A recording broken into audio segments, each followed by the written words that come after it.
ঠিক 1 মাস পরে রথযাত্রা, আষাঢ়ের 22 তারিখ। 1 মাস আগে থেকে আমরা একটু জগন্নাথের বন্দনা করে গেলাম, যদি মহাপ্রভু জগন্নাথ আসে দেখি। একদম 1 মাস পরে আজ থেকে 22শে আষাঢ় রথযাত্রা শুরু হবে। হ্যাঁ, রথযাত্রার উৎসব সারা ভারতবর্ষ জুড়ে।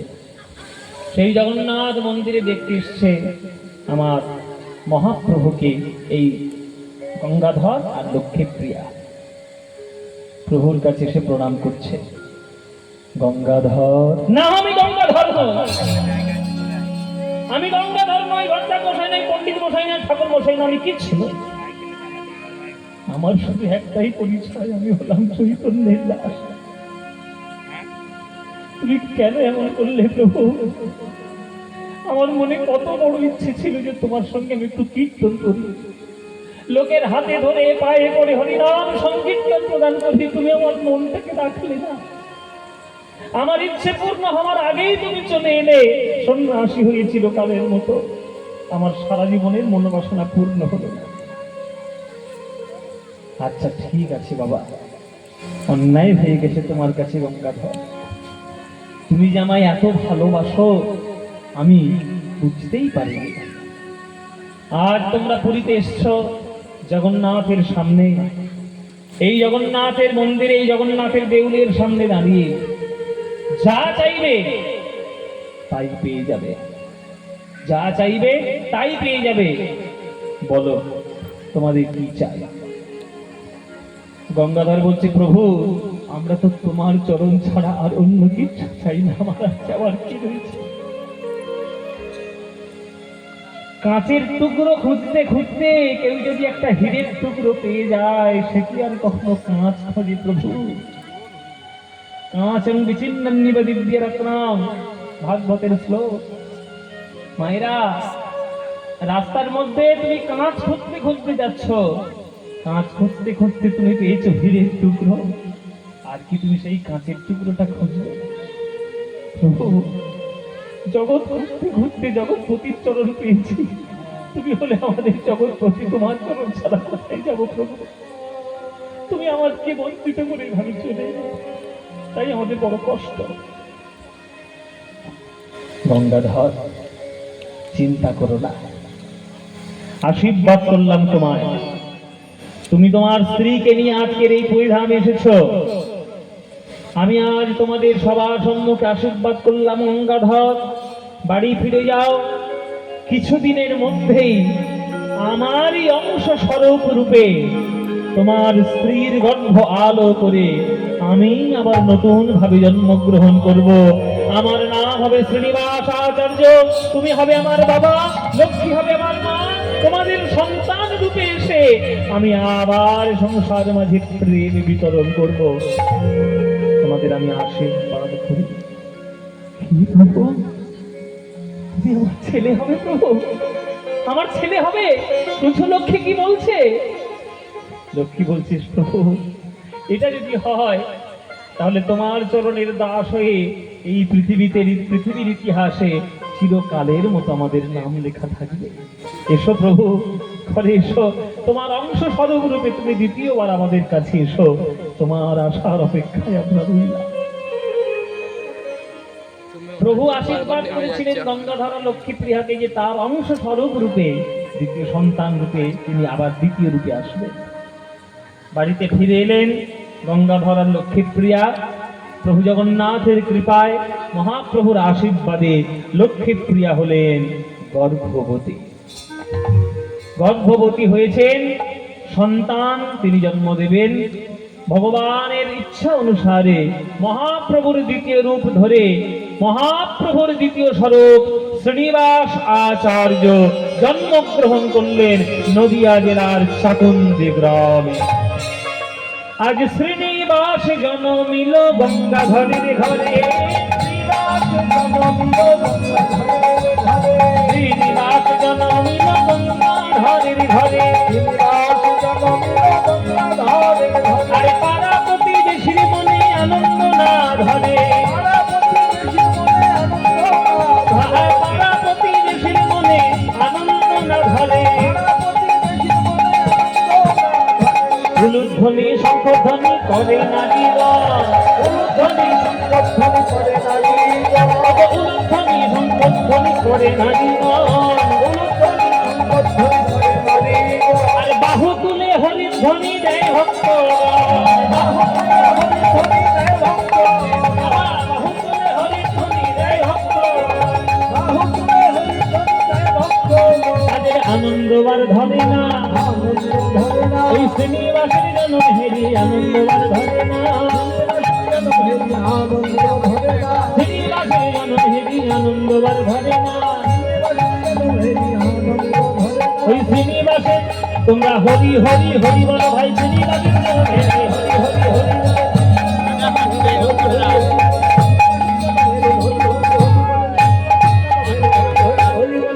আনন্দ ধরে না, আনন্দ ধরে না, আনন্দ ধরে।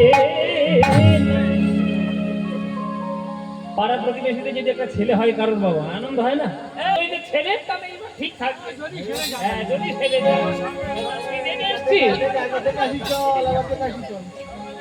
বল তার ছেলে হয়েছে, তুই আমার ঘরে করছিস কেন? বলে পাড়ার লোকে একটা ছেলে হলে আনন্দ হয় না? ও মায়ের আনন্দ তোমাদের হয়? হ্যাঁ হ্যাঁ কি না অন্তত বলো। হ্যাঁ মুখে যেন কুলু বেঁধেছে। হ্যাঁ আনন্দ হয় তো? তাহলে হিংসে হয়? এই দেখুন আমাদের বাড়ির কর্তামা বলতে হিংসে হয়, সর্বনাশ করেছে, কোন দিকে যাবো? ও মায়েরা, তাহলে ছেলে হলে আনন্দ হয় তো? আর মেয়ে হলে? যাক হ্যাঁ অন্তত বলেছে। যে বলবে মেয়ে হলে আনন্দ হয় না, তার এই আসর থেকে খুলি তুলে দেওয়া উচিত। হ্যালো, ছেলে হলে যেমন আনন্দ হবে, মেয়ে হলেও আনন্দ হবে। ছেলে যদি নারায়ণ হয় তাহলে মেয়ে হলো লক্ষ্মী, তাই না? এখন আবার মেয়ে ছেলে মেয়ে সমান সমান। আরে বাবা, ছেলেরা কিছু না পাবে, মেয়েরা অন্তত ভাতা পাবে তো, তাই না? তবে আরে যে হলো লাভ আছে রে বাবু। ছেলে মেয়ে দুজনই সমান। হ্যাঁ তাহলে ছেলে হয়েছে তখন আনন্দ তো হবে, খুব আনন্দ। এই তাহলে চলো অন্নপ্রাশনে চলো। সবাই অন্নপ্রাশনের নিমন্ত্রণে এলো। আপনাদের বলে নি, আমার একটা ভাগ্য হয়েছে, যেখানে এই শ্রীনিবাস আচার্য জন্ম নিয়েছেন সেটা হচ্ছে চাকন্দি গ্রাম। আর সেই চাকন্দি গ্রামের পাটবাড়িতে আমার গান করার সৌভাগ্য হয়েছে। হ্যাঁ আপনারা যদি পারেন একবার চাকন্দি গ্রামে যাবেন। ওই শ্রীনিবাসের ঠিক যেখানে জন্মস্থানটা, সেটা মন্দির হয়ে গেছে এখন, আর তার সামনেই একটা আটচালা, খুব সুন্দর আসর হয়, খুব সুন্দর কীর্তনের আসর হয়। ওরা আবার মাঘী পূর্ণিমাতেই হয় আর কি, এই মাঘী পূর্ণিমা বলছি, পৌষ সংক্রান্তিতে হয়। হ্যাঁ মানে পয়লা মাঘ থেকে ওদের অনুষ্ঠান শুরু হয়। ওই যখন আমাদের জয়দেবের মেলা হয়, ওই লাগালাগি হয় আর কি। তো এই তখন আমি গিয়ে গান করে এসেছি। খুব ভালো জায়গা, খুব সুন্দর জায়গা, অনুষ্ঠান হয়, খুব ভক্ত শ্রোতা ওইখানে রয়েছে। তো যেখানটায় জন্মগ্রহণ করেছিলেন ওই ঠিক তার সামনেই আমরা অনুষ্ঠান করেছি। তো ছেলের অন্নপ্রাশনে সবাই পাড়ার লোকেরা গেছে, চল চল চল চল চল, আনন্দ হচ্ছে, ছেলেটাকে একবার দেখে আসি। পাড়া প্রতিবেশীদের আশীর্বাদে ছেলেটা বড় হয়ে উঠছে ধীরে ধীরে, বাবা মায়ের সুসংস্কারে ছেলে হয়ে ধীরে ধীরে বড় হয়ে উঠছে। হ্যাঁ ছোট্ট ছোট্ট হাত নিয়ে মা লক্ষ্মী প্রিয়া কোলে বসিয়ে আর দুটো হাতে তালি দিয়ে দিয়ে ছেলেকে শেখাচ্ছে, বলো তো বাবা, বলো বলো বাবা, বলো তো দেখি, বলো নিতাই নিতাই নিতাই, বলো গৌর গৌর গৌর, বলো বাপ শ্রীকৃষ্ণ চৈতন্য সুন্দর, বলো বাপ শ্রীকৃষ্ণ চৈতন্য সুন্দর, বলো বাপ শ্রীকৃষ্ণ চৈতন্য সুন্দর, বলো বাপ শ্রীকৃষ্ণ চৈতন্য সুন্দর, শিবানবী অদ্বৈত আর গদাধর, শিবানবী অদ্বৈত আর গদাধর, জয় রূপ সনাতন ভক্ত রঘুনাথ, জয় রূপ সনাতন ভক্ত রঘুনাথ, শ্রীদেবী গোপাল ভক্ত দাস রঘুনাথ, শ্রীদেবী গোপাল ভক্ত দাস রঘুনাথ, এই খাই গোসাইর করি চরণ বন্দন, এই খাই গোসাইর করি চরণ বন্দন, আরে যাহা হইতে বিঘ্ন না অভীষ্ট পুর, যাহা হইতে বিঘ্ন না অভীষ্ট পুর। কি গো মায়েরা এরকম শিক্ষা দিয়েছে ছেলেদেরকে? কোলে করে ছেলেটাকে নিয়ে ছোট ছোট হাতে তালি দিয়ে কখনো বলিয়েছ?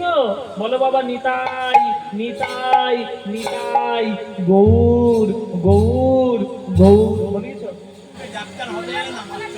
হ্যাঁ কথা শুনবে না? তুমি তো 1 নম্বরের কথা শুনো না, তোমার ছেলে কথা শুনবে কি? আগে ছেলে মেয়েদেরকে কথা শোনানোর আগে নিজে তো শুনতে হবে কথা। কোলে ছেলে রয়েছে আর কোলে বাচ্চাটিকে নিয়ে ভালো করে সিরিয়াল দেখতে, বোঝে না, সে বোঝে না। বোঝে না, সে বোঝে না, তো সে আর কি বুঝবে? ওই কোলে করে ছেলে আছে, কোলে ছেলেটাকে নিয়ে তাকে সুসংস্কার না দিয়ে তোমরা একটু তাকে শেখাচ্ছ কাঁচা বাদাম, ভাজা বাদাম, লুঙ্গি ডান্স, লুঙ্গি ডান্স। তা তোমাদের ছেলে মেয়েগুলো মানুষ হবে কি করে? এই কথাগুলো একটু কড়া কড়া কথা, কিন্তু শুনতে খারাপ লাগলেও সত্যি কথা বাবা। এখনকার দিনের গান বাজনা সংজ্ঞা হয়ে গেছে কালো কাঁচা বাদাম, ভাজা বাদাম। কেউ যদি গান বাজনাটিকে সংজ্ঞা হিসেবে নিয়ে নেয় তাহলে কি সর্বনাশটা হবে বলুন দেখি? সুর সুর হারিয়ে যাচ্ছে কেন? আমরা সবাই অসুর হয়ে গেছি তাই। আমাদের যে অবস্থা হচ্ছে ধীরে ধীরে, আমরা জানি না যে বাঙালি জাতি আর কতদিন এইভাবে এক্সিস্ট করবে। যদি নিজেদের ইতিহাস আর নিজেদের সাহিত্য যদি আমরা নিজেরাই না বুঝি তাহলে হবে না। এখনকার দিনে দেখবেন ফাংশনে গিয়ে হাজার হাজার লোক, সেখানে ডিজে লাইট এই ওই তাই দিয়ে নানান কেলোর কীর্তি। আর কীর্তনে কোনো ভাগবত পাঠে, কোনো রবীন্দ্রসঙ্গীতের আসরে, কোনো নজরুল ইসলামের গানের আসরে লোক বলে টাকা কেউ দেয় না। টাকা দেবে কি করে? তোমরা তো নিজেরাই শুনতে চাইছো না। তোমাদের তো ব্যবসার দরকার, তোমাদের তো রবীন্দ্রনাথ ঠাকুরকে নিয়ে ব্যবসারই দরকার, ভালো তো বাসনা থাকে। ওটা করলে হবে না। রবীন্দ্রনাথ ঠাকুরের গানে শ্রোতা অন্তত 1 লক্ষ হওয়া উচিত এক একটা আসরে, আমি অন্তত মনে করি। কেননা তার সাহিত্য, তার সুর, তার দর্শন পৃথিবীতে এইরকম কখনো পাবেন না, কোথাও পাবেন না। কিন্তু কোথায় হয়? ভাবতে বড় খারাপ লাগে, বলতে বড় খারাপ লাগে বাবা। এই ফেসবুকের দুনিয়ায় এসে এখনকার দিনে যে সব নোংরা গানগুলো হিট হয়ে যাচ্ছে বাজারে বাজারে, সেই জায়গায় যদি আমি একটা নজরুল গীতি গাই, এই যে রবীন্দ্রনাথের গান গাই, দেখবেন লোকে শোনেই না।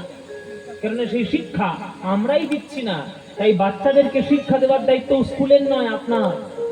কোলে করে ছেলেটিকে বসান, বীরভূমের ইতিহাস থেকে পড়ান, নিতাইয়ের বীরচন্দ্রপুরে নিতাইয়ের চরণস্থলে একবার ধুলো দিয়ে গলাগলিতে স্নান করিয়ে নিয়ে আসুন, নানুর চণ্ডীদাসীকে একবার প্রণাম করিয়ে নিয়ে আসুন, জয়দেবের মেলায় গিয়ে প্রণাম করিয়ে নিয়ে আসুন। নিজেদের দেশের শিক্ষা নিজেদের কাছে রাখুন, সর্বনাশ হতে বেশি দেরি নেই। সর্বনাশের কথাই আমরা এগোচ্ছি, কোনো চিন্তা নেই। কিন্তু যদি নিজেরাই সর্বনাশ চাও, সবাই সর্বনাশ। জেনে রাখো, গাছের গোড়াটাকে না চিনলে গাছ কোনোদিন বাঁচবে না। আমাদের সভ্যতা, আমাদের সংস্কৃতি, আমাদের সংস্কার যদি আমরা না চিনি তাহলে আমরাও কখনো বাঁচবো না। জেনে রাখবেন, নিজেদের স্বার্থের জন্য আমরা যা ইচ্ছা তাই করে ফেলছি, কিন্তু ওটা করলে হবে না। এই দেখুন শিক্ষা কাকে বলে। কোলে করে তুলে নিয়ে ছোট্ট ছোট্ট হাতে সে কথাই বলতে শেখেনি, কিন্তু কানের মধ্যে তাকে শিক্ষাটা দিয়ে দিচ্ছে, যাতে বড় হয়ে জানতে চায় নিতাইকে, গৌরকে, সরগোস্বামীকে যাতে জানতে চায়। বদন ভরে জয় দাও, বদন ভরে জয় দাও, বদন ভরে জয় দাও, বদন ভরে জয় দাও। ওই সবার সাথে গৌরাঙ্গের বদন ভরে জয় দাও, বদন ভরে জয় দাও। এই ছাই গোসাই যাবে ভোজে কইলে বা, এই ছাই গোসাই যাবে ভোজে কইলে বা। রাধা কৃষ্ণ নিত্য লীলা করিলেন প্রকাশ, বদন ভরে জয় দাও, বদন ভরে জয় দাও। তুমি জয় দিলে জয়ী হবে, বদন ভরে জয় দাও, জয় দিলে জয়ী হবে, বদন ভরে জয় দাও। জয় দিলে জয়ী হবে, হরি হরি হরি বল, জয় দিলে জয়ী হবে, হরি হরি হরি বল।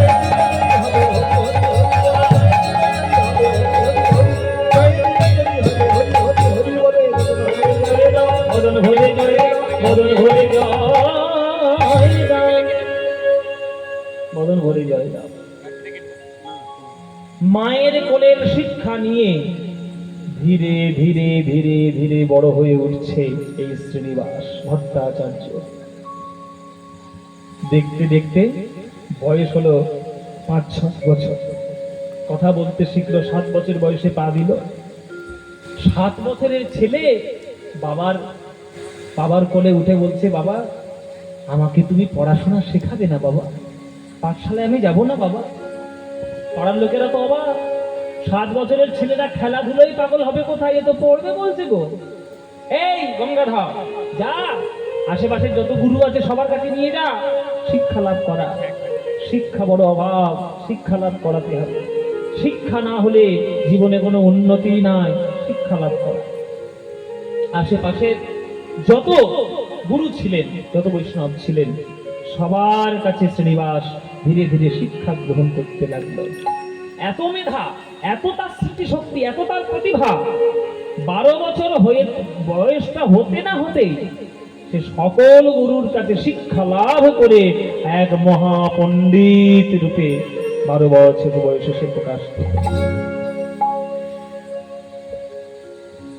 এবার পণ্ডিত যখন হবে, শিক্ষিত যখন হবে, তার তো কথাবার্তার মধ্যে একটা শালীনতা বোধ আসে। দেখবেন জগতে শিক্ষিত কিছু লোক আছে যারা পড়াশোনা করেছে, মানে একাডেমিক শিক্ষাটা আছে, মাধ্যমিক পাশ করেছে, উচ্চ মাধ্যমিক পাশ করেছে, বিএ এমএ পিএইচডি সবই করেছে, কিন্তু তাদের মুখের ভাষা শুনলে আপনার মনে হবে না যে শিক্ষিত সে আদৌ কিনা। কিন্তু পাড়ার লোকেরা এমন কিছু কিছু লোক আছে যারা পড়াশোনা করেনি, যারা ওই একাডেমিক শিক্ষাটা তাদের নেই, কিন্তু তাদের কথাবার্তা এত সুন্দর যে আপনার তার কাছে বসে থাকতে হবে। এইসব শিক্ষাগুলো পারিবারিক শিক্ষা থেকে আসে। রামকৃষ্ণ ঠাকুর কটা তার বিএ এমএ পাশ করার ডিগ্রি রয়েছে আপনি বলতে পারবেন? কটা তার ডিগ্রি আছে? কিন্তু তার কথা শুধু কথা নয়, তার কথাটা অমৃতের সমান। ওই জন্য শ্রীরামকৃষ্ণ কথামৃত পাওয়া যায় বাজারে, অমৃতের সমান কথা। ছেলেটা যখন বড় হলো, পণ্ডিত হলো, তো শিক্ষিত হলো, তো প্রকৃত শিক্ষিত, একদিন বাবাকে গিয়ে বলছে করজোরে, বাবা তোমায় একটা কথা বলবো, কিছু মনে করবে না তো? কি হয়েছে বাবা শ্রীনিবাস? বাবা তুমি এরকম পাগলের মতো থাকো কেন? তুমি এরকম পাগলের মতো থাকো কেন? তুমি আমার বাবা, আমার বাবাকে যদি কেউ পাগল বলে আমার কি ভালো লাগবে বাবা? তোমার ভট্টাচ মশাই বললে তুমি সাড়া দাও না, পণ্ডিত মশাই বললে সাড়া দাও না, ঠাকুর মশাই বললে সাড়া দাও না, চৈতন্য দাস বললেই তুমি নড়ে চড়ে বসো, সাড়া দিয়ে ওঠো। কে তোমার এই চৈতন্য? কার নামে তুমি এত পাগল, যার জন্য তুমি পাগলের মতো আচরণ করো? তখন গঙ্গাধর বলছে, ওরে শ্রীনিবাস, যার নামে আমি পাগল হয়েছি তাকে নয়নে যে একবারে দেখবে সে আমার মতোই পাগল হবে। শ্রীনিবাস তুই তো তাকে কখনো দেখিস নাই, আমি তাকে দেখেছি। যে গৌরাঙ্গের নামে আমি পাগল, তাকে নয়ন ভরে যদি কেউ একবারে দেখে নেয় সে আমারই মতো পাগল হয়ে যাবে। ওরে শ্রীনিবাস, সে যে আমার প্রাণের ধন, আমার প্রাণের রত্ন, আমার নয়নের মন, আমার গৌর রতন করে যত রাখবো হিয়ার মাঝে, গৌর ভূষণ করবো যখনই